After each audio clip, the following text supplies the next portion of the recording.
Hello, everybody. Welcome back to the Neon Salon. I am joined today by Lauryne Wright, author of the Otherworldly series. Lauryne, thank you for joining me today. Thank you, Sarah. Happy to be here. How did you get started in writing? Well, I always loved to write my whole life. It was kind of my thing, but I got a degree in journalism from the University of Texas at Austin in 1983. And the way I first used that was a year later, I was married, living on a Marine base in Hawaii, and I became a volunteer for a bunch of different military wives newsletters and for the Navy Relief Society. So I was doing interviews and editing, putting together two entire newsletters. And then in 1986, I decided I wanted to write romance because that's what I read a lot of at the time. I was a newlywed and 25 years old. So, and at the time, you could write a letter to an editor at I'm pretty sure it was Silhouette Books, which is Simon & Schuster. They were big romance. They still are big romance publishers. But you could write a letter to an editor saying you had an idea for a book to try to get published. And what is truly amazing, I don't know how I knew to send a letter, but I sent a letter and I got an answer. In 1986 on Oahu from New York City, an editor, and it was a rejection letter, but it was truly amazing because it said that the idea I had was too cerebral and issue oriented for romance at that time. And I didn't realize what a great compliment that was, but within 3 years, I was in law school. And the irony is that my fiction now, which is comedic speculative fiction, is extremely issue-oriented. There probably isn't an issue I don't cover. So it's been my thing all along.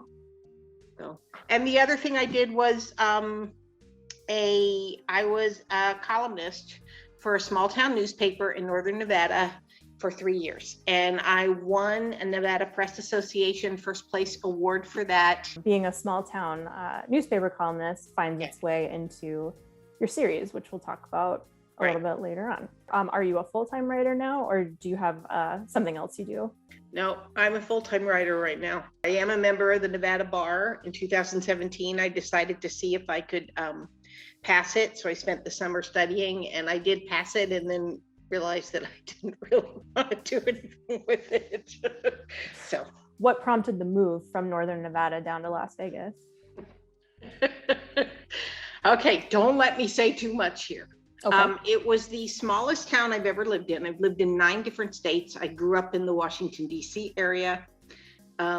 And I moved there to help a tribe with environmental issues because my law background is environmental law. I was there too long because the cost of living was so low, but the quality of life was lower. I had come to the Las Vegas Writers Conference and decided that there was a writers community here, and then I wasn't really ready to leave Nevada. I'd been here 7 years, which is longer than I'd been anywhere in one place since 1979. So I came here, and then COVID happened 4 months later. So it's why I've written so many books. Was there a reason you didn't want to leave Nevada? I think it grew on me. I also had friends that lived here in the early 90s, very close friends, and I had a lot of fond memories. And Valley of Fire is one of my favorite places on earth, and it's very prominent in my books. But I love Red Rock Canyon. I love red rocks. I love petroglyphs. And some of my favorites are in Valley of Fire. And it was just kind of that draw of familiarity from a time that was, a better time in the world, I think, and for me. Can you tell us a story maybe from the first little bit that you had moved here? Anything that sticks out in your mind as something significant? I moved here in late September, and my sister and her husband were able to fly. My parents are in their late 80s, and they were able to fly them down for Christmas. And And it was a big deal to have them come. I'm in a rental house, but I do love my house. And so my parents stayed with me, and my sister and her husband stayed on the Strip in a hotel because she's allergic to my cat, and I only have one guest room. And it was really fun. And we did Christmas Eve dinner on the Strip at the Cosmopolitan at a really cool restaurant. And it's just hysterical to look back now and think of getting my parents and my mother, who's not as mobile as she's not at all. She suddenly aged very rapidly. And so that story of just having them here and having them be able to be here and come to Vegas before everything just went downhill. People probably maybe outside Vegas don't realize, but that place is insane on Christmas. I mean, it doesn't matter what kind of holiday it is. And Christmas Eve, was just crazy. Switching gears to talk about your self-publishing career here a little bit. So I'm understanding that it has been a little bumpy maybe from the beginning. Well, I started out in the I'm trying to think of when, it would have been around 2005, somewhere after that. And so self-publishing was a little different then, publishing on demand. And the company iUniverse at the time started out fine. They did my memoir and worked with me on a cover. And then when I was ready to do my nonfiction, they had been bought out by Author House. And one of my issues with self-publishing companies in general is they kind of have a monopoly. Author House kind of has a monopoly and owns far too many. And if you wanted to look at antitrust law, I'd be going, I think, because it just went straight downhill. The price doubled. I can't remember what I was originally paying, but it was 2 or 3 times as much by the time we got to 2013 and I was writing nonfiction and looking at self-publishing it. When I wrote the nonfiction book, Raising Questions, I had gone to a writers conference in Los Angeles. And I met, it was like a small publishing outfit. And the sad thing is, I don't even know the name, but I had them do my nonfiction book. And that went fine. I loved the cover. I loved everything about it. When I first started drafting Alienable Rights, which is the first book in my Otherworldly series, I started drafting it in October of 2017 when I was waiting for my bar results. At the time, I thought that okay, if I go for this and learn how to write a novel and work on this, I'm going to try to go the literary agent route, because I had done a lot of research and tried to do it for my nonfiction book. But what you have to go through for that, I queried hundreds and hundreds of agents. I worked on a query letter. I perfected it. I took classes on it. I did the writers conference and tried to learn everything I could. And after a year and a half, I got tired of waiting. I'm not getting any younger. And I realized, my stuff is it's going to be controversial. I'm not going to want anybody telling me what to write, how to write it. I don't need anybody telling me I can't have a character that's too close to the current person in the White House. And I just was like, I decided, no, I'm gonna go the self-publishing route again so I can do what I want and be in control. And you have to do your own marketing anyway. I really appreciated that you didn't shy away from the current persona, or what was the current persona in the White House. I thought, for people who lived through that time in our history, I think it feels very real that the events of that book are happening, and it feels very much like, yep, that's exactly what would happen. Yes, I was dealing with issues of immigration, and there was a lot of nastiness about that up where I was, because Lyon County is I was in a very agricultural town. It's kind of the onion capital of the West. I took all those issues and the way people behaved and acted and placed them in the position of how would they react if aliens were among us. It was kind of the basic premise, is like, would they act this way about aliens if they hate everybody on Earth as it is already? who isn't exactly like them. So that's how it happened. The character is clearly me, right? Pretty much life experiences. I wanted to do something with a female protagonist who was over 50 because that's different to me.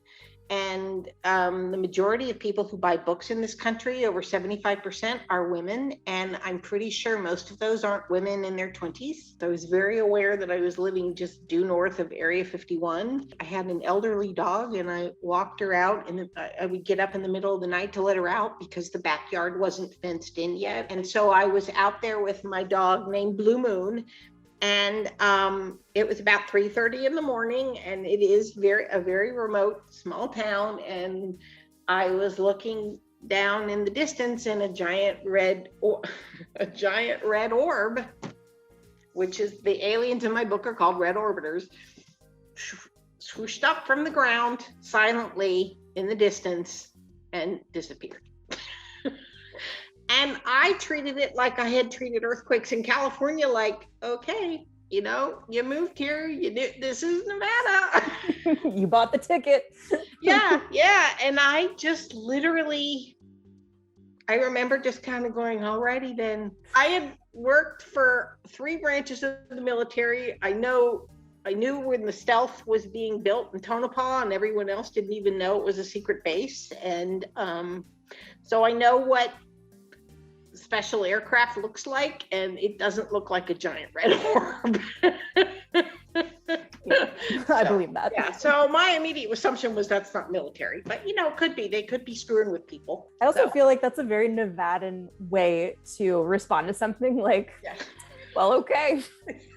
Yeah, I think maybe. Did you see others, or was that the only time?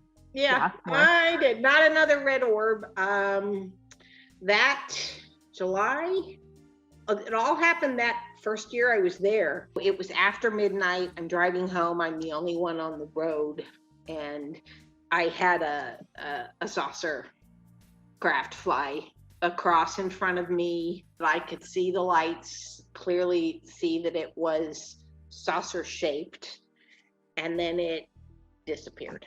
I started collecting stories in that area. Yeah. And in northern Nevada, and people saw stuff all the time. If you ask the right people, eventually you realize, they've seen all sorts of stuff. You're being pleased with the current events and stuff in the first book. Yeah. It gets even more so in the second, and I move faster. I think I learned in the second book to sort of pick up the pace. I'm trying to get better with each one.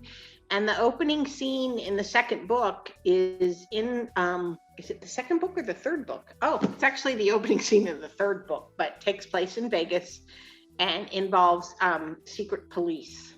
I was writing it while everything was going on last summer in Portland, with nothing but police on there, and they were snatching people off the streets. And so I have them snatch people off of Las Vegas Boulevard in the third book. And it's really fun and cathartic because it's like, what would I say to these people if I had a chance? So you find out exactly what Rowan Lane would say, who is my protagonist. Yeah. Who is very fun to follow. And her mother. Yeah. Yes. Oh my God. Her mother's with her when this happens. Okay. Because it's Christmas Eve and we're dining on the Strip in Las Vegas. I call that coming full circle in my book. Book 3 is called Aliens Abound, and it just came out in March. All of this, all 3 books are written and released kind of end of 2020, early 2021. Is that right? Right. So the first one was February 2020. The second one, Feeling Alienated, which was hysterical and perfect for quarantine. The title turned out to be. It came out in August.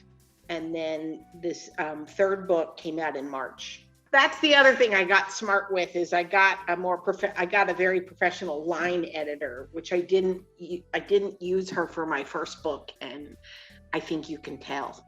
So I also promise you that the editing is better in the second and third books too. If we're learning and we're getting better, that's good. because there are professional, authors out there, famous authors, who don't necessarily get better. I'm starting to become very aware of that now that I've tried to tackle a series. I'm starting to be sort of critical of favorite authors who write series. Like, okay, this is getting a little stale. Yeah.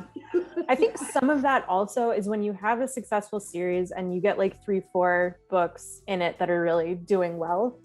It feels like, and I don't know this for sure because I'm not traditionally published, but it feels like the editors kind of don't pay as close attention. They kind of like let them do whatever they want a little bit, and the prose gets loose. I have learned why famous authors in their notes at the back of the book, when they thank their editors profusely and go on and on and on, I've always wondered about that. I'm like, really? Now I'm like, I love my editor. She's wonderful. She makes me feel good. She lets me know when she likes stuff. She likes that I'm taking risks. The other thing I do, just a little bit at the end of the first book, but definitely ramp up in the next books, and I didn't realize I would do this, is a romance element. And but I do, she calls my romance alternative romance, and I'm like, that's perfect, because my character is she's not going to play by the rules. The first book, it is a little bit slower. Yes. But honestly, I kind of like that. It feels almost literary, like a character study in some parts, which maybe is weird for a commercial, what would be considered commercial fiction. But I mean, that's one thing you can get away with when you self-publish, is you can do sort of cross genre. Oh, I've crossed so many genres now, it's not even funny. And science fiction isn't really one of them, even though it has aliens. That's the biggest hurdle. Everybody just assumes it's sci-fi, and I'm like, no, I wouldn't deign to write sci-fi because I don't read it, and that would be pretty cheeky of me. So it's speculative, but I also didn't know I could do funny. I didn't even know it was funny when I wrote it. Someone had to tell me, this is funny. It's just people see aliens and go, oh, aliens. I'm like, it's not really about aliens. It's about people. I mean, Star Wars is about human relations. Anything with aliens really is about people and how people relate to each other. It's funny you mentioned that it's not sci-fi, because I was trying to kind of categorize this book, and I was like, I couldn't. I came up with sci-fi comedy, but I was like, it's not really. Yeah, no, I found this term, I think, initially through Writer's Digest. They're always coming up with new terms in the industry, and they call it speculative. And things with vampires are speculative. They call it fantasy. But my stuff is not even remotely kind of fantasy. It's very real. It's just because people, it's considered fantasy because it has aliens in it. And I just tell people, how do you know it's not true? So when I was drafting the first book, I came up and wrote a snarky thing down about, well, the president today decided he's going to create a space force to dominate space. I wrote that before it happened. There's no way I can prove that. And, no one's going to believe me now, right? In terms of the general public. But it happened. And then I went, you've got to be kidding me. And so I'm just like, well, what else can I write to make it come true? And so in the second book, I have political convention and a presidential election in the second book. And I wrote all of that before the election actually happened, and had it happen the way I wanted it to. That's what I do now, is just like, I got to keep writing, because what if I write comes true?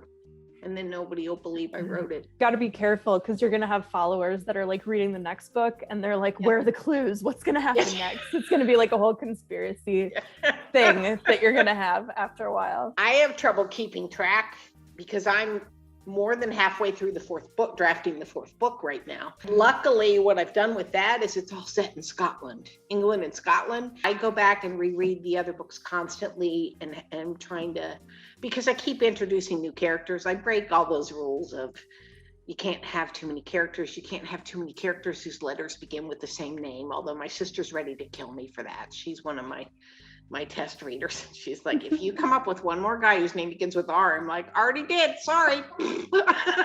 Although you kind of make fun of that in the first book because everyone's initials are the same. Yeah, I do. So you almost make it a joke. Perverse because, you know, once somebody in the book publishing world tells me I can't do something, can you imagine how I was at 8 years old? It's really smart to set the fourth book. It's kind of interesting how this is happening. Setting the fourth book, you know, so far away from the United States as sort of like a response to all of us having been so isolated and closed in. That's kind of a nice escape. Well, and that's what, so I was initially really bummed because my plan, you know, it'll end back in Vegas, this fourth book, but my plan was, I know I want to do one set in Scotland and partially in England. It starts out in London. And my plan is in 2021, before I write it, I'm going to go to Scotland. I'm going to go on a trip and have it be book research. And so I wanted to go, and I'm like, I was really bummed that I couldn't and very negative about it. Like, you know, this is crummy. And then I'm like, I'm just going to write it anyway. I started getting into researching cities and some places I had been, but of course are very different. The internet now, I don't know how authors did, you know, no wonder it took so long to do research before and people had assistants. I have a lot of foodie stuff in my book and restaurant stuff. You can look at photos of restaurants, you can look at menus. 2 weeks ago, I had 3 fabulous meals in one weekend without leaving my couch. I selected cocktails, wine, desserts. I had these amazing meals and I could see them, the whole menu, what the restaurant looked like, the whole thing. So when I do go, I know what hotels I want to stay at, where I want to eat, and what I need to see. As I'm looking and trying to find menus, I start seeing these notices with the week before. Like when I looked up, I was looking up Stonehenge because I wanted specific details that I didn't have from having gone there, you know, 30 years ago.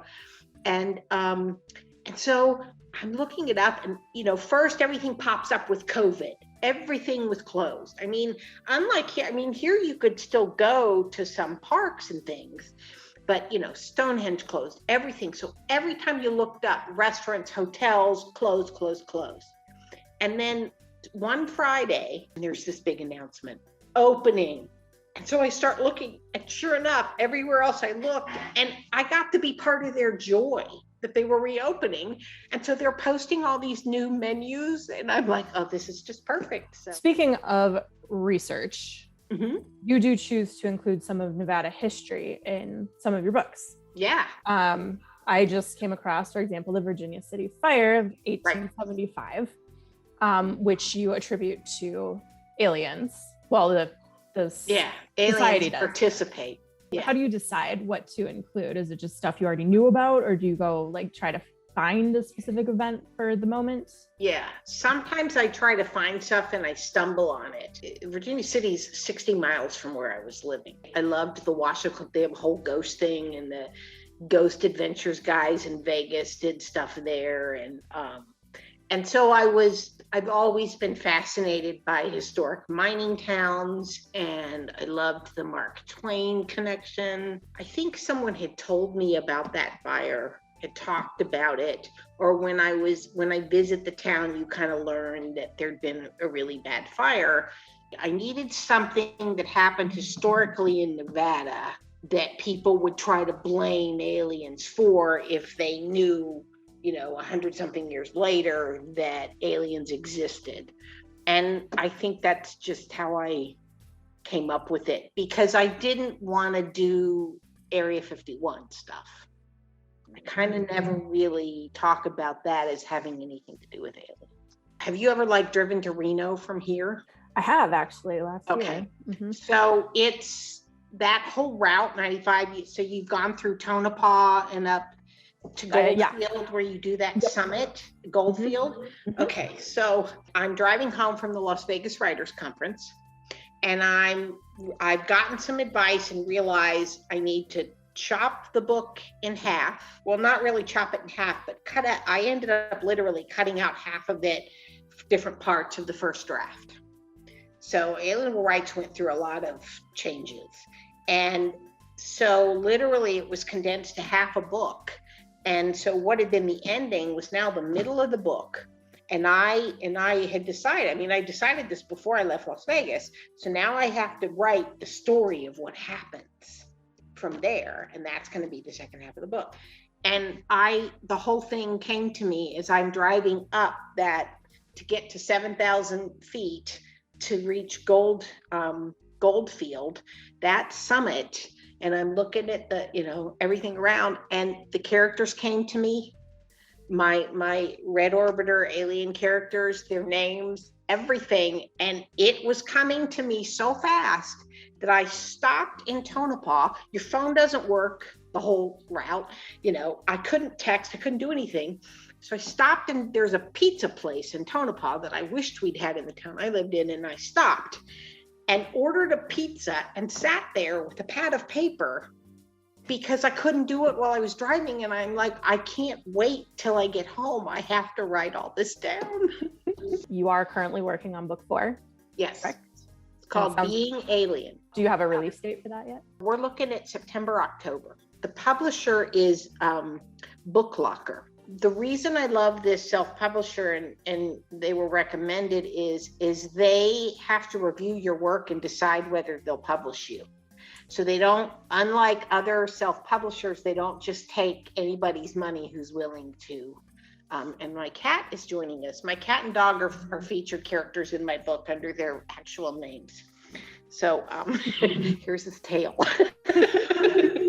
He's now gnawing on my shirt. Stop. No, Mom likes this shirt. Okay. So yeah, so Book Locker has actually been great. They're less expensive than the other big guys. They're more ethical.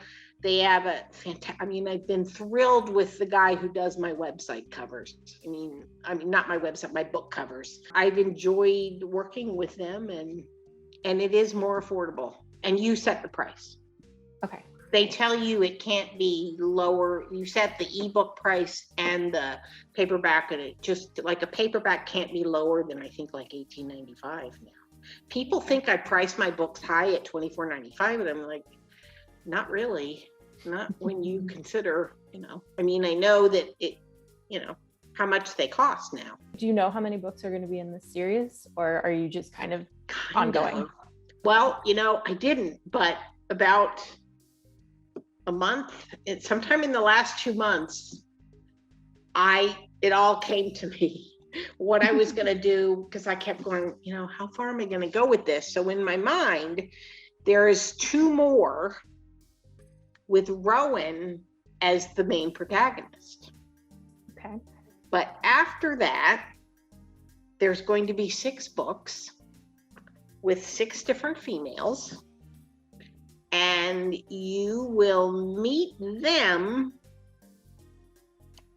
in book 4, the one I'm writing. Okay. So it's like weird. It's all kind of happened, and characters I'm introducing, I know where I'm going way far into the future now, which hadn't happened before. So right now, I'm looking at 2 more plus 6. And if I do 2 a year, it's not going to take me that long. If I keep up my 2 books a year, that's the other reason going the traditional publishing route. It just takes too long for someone like me. Mm-hmm. It takes them forever to get a book out. Yeah. And my stuff's kind of timely with what's happening in the world. And, I don't have time to wait. I think you've made a great argument for all the kind of really top reasons why you would pick self-publishing: the speed of it. So if you're publishing something timely, and if you want control, and if you're specifically, you don't want that oversight of people telling you can't do this. The audience won't, the audience won't suffer it. And I think in general, the audience is way more forgiving than a lot of those people would have. Yeah. I think the important thing is having a professional editor. Yes. Which, yes, if you're traditional publishing, they're going to give you one. But, you don't know what your relationship with that person is going to be like. And they also may be taking stuff out that you're not willing to, it's one thing to have bad writing taken out. It's another thing to have stuff taken out because it's those topics that people don't talk about at dinner. I do. The mistake that I've made and that everybody seems to make is that you've had some people test read it and you think, you know what you're doing, and it's still important to have somebody edit that, to clean it up for you, to help you learn how to reduce things. And because I'm wordy, I mean, I am a good writer. I have been since I was very young. It was my thing, but that doesn't mean that I could tell a story in the way that needs to make it move. That's a really good point about having a line editor is, as you work with one, not only are you having someone working on your stuff and making it better, but you are learning to catch those things before they go to an editor too. It's crazy. Yeah. I thought I was pretty good at grammar and punctuation, and I am better than the average bear out there because of, just having a journalism degree and then just spending so many years writing. But man, when she's the strict grammarian, and I'm like, I have no idea where to put commas, apparently, and the rules keep changing too. And professional editors keep up with that. It's not cheap, but if your book really matters to you, spend the money. You said you had a website. Is that the best way for people to keep up with updates on your work then? Yes. Go to your website? Yes. It's my name, LauryneWright.com, and the blog's on there, and all my books are on there, and there's excerpts from the books. Final closing question. Okay. If you were to meet a writer who has just moved to Vegas or is considering moving to Vegas, what kind of advice would you give them about that potential decision? Oh, about moving here? About moving here, specifically a writer thinking about moving to Vegas. I mean, for me, it's been wonderful, but I sort of feel like, with COVID, I don't really know Vegas the way I should in order to tell anybody. For me, it's Valley of Fire is my reason to be here. But so I tell everybody to go to Valley of Fire. And a lot of people don't know, it was the very first Nevada State Park. It was the very first one. And, but, it does have a great writers community. With COVID, that's kind of fallen by the wayside too. But I met people like you, and I do think that it's an accessible writers community. I don't know if other cities are that accessible. I mean, I would think some places would be more intimidating, like San Francisco and New York, and that writers conference is very accessible, and more personable. You can't go wrong being here if you're coming here to write. And I think more people should write about Vegas. I keep thinking there's some stories I'd like to do. I look at some of the historical stuff. I went to the Mob Museum. There's a lawyer there that I didn't know about back in the day. And what I'd like to do, and I forget the term for it, but I think Truman Capote kind of started it, where it's historical fiction. So the whole story is actually real, but you make up stuff about, something. And I think I'd like to do something like that at some point. And Las Vegas is like one of the youngest places in the United States in terms of its history is so recent that it makes it even more. Other than the mining history, but the Vegas history is the most recent in terms of notorious history in the country. And for a writer, that's pretty cool stuff. People don't realize people live here. I mean, let's say, people come to be stupid and they don't think about, everything from the police to the restaurant workers to, you think maybe about the showgirls or whatever, but even that, that stuff hasn't been handled well by Hollywood. And I think doing a real, true, gritty story, but part of that is learning and meeting those people. It's true. Like, if you're going to write about here, I think you have to be here. You just don't get it just coming for a weekend. Oh, no. Yeah. I learned that visiting my friends back. We'd come when I lived in San Diego and come for weekends. And you just, at that point, you learn, just even looking at the newspaper, you're like, my God, tourists have no idea. I mean, one of the reasons they built those skywalks is that 10,000 tourists died a week on the roads. Yep. None of them know it because it's in the newspaper that all the locals are seeing. That'd be my advice to writers coming here. When the light turns green, wait 3 seconds, pull into the intersection. And always look for the car coming in the right turn lane. The giant truck. Always. That is actually really useful advice for everyone who's gonna move here. Yeah. To always. And thank goodness for the Strat. That's one thing my editor caught. I referred to it as the stratosphere. She's like, the name changed to the Strat in January. I'm like, nobody told me. Yep, that did happen. I saw them changing it. But if that thing wasn't there, I have a line that new people coming to Vegas would be forever lost, starving to death, trying to find their way home if it weren't for that. Because if I see that, I know I'm going the wrong way. There's another good reason. Editors will catch stuff and make you not look so stupid. Because I don't look like somebody writing a book in Vegas who wasn't really here. Which I kind of wasn't because I'd been quarantined. So that's true. Yeah. But I was going to say that's also tricky because Vegas does not as much in recent years, but it does change quite a bit. Oh, like clockwork. If there's a restaurant that you like, you should probably go to it because it could be gone in 6 months, Yeah. Well, and even on good times. I have references to that and to build, buildings that, get decommissioned because they're medium old. Right. Yeah. There's jokes about that. I think most of those are maybe in the second book because the second book started, Rowan does eventually move to Vegas. Of course. Yeah.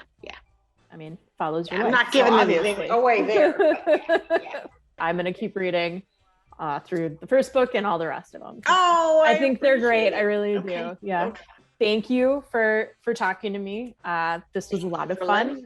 Yeah, absolutely. And we will say goodbye. And thanks for everyone for joining us. And we will see you next time. Thank you. Appreciate it. Bye.